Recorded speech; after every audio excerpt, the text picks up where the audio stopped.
this video we are going to learn how to download the console logs from the browser in order to pinpoint the possible cause of any issue that could be happening to us. Now the best thing is to open this as we start working instead of waiting until something happens, because this way we have all the logs from the beginning.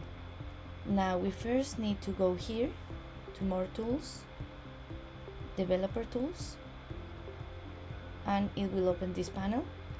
Now we can go here to Console, and we can see different actions here as we navigate the platform. And what we need to do is right click in this area, doesn't matter where, and we click Save As,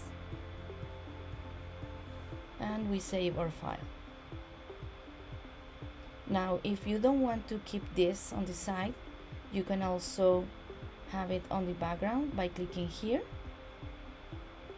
This way you have it on a different window and you can work as usual.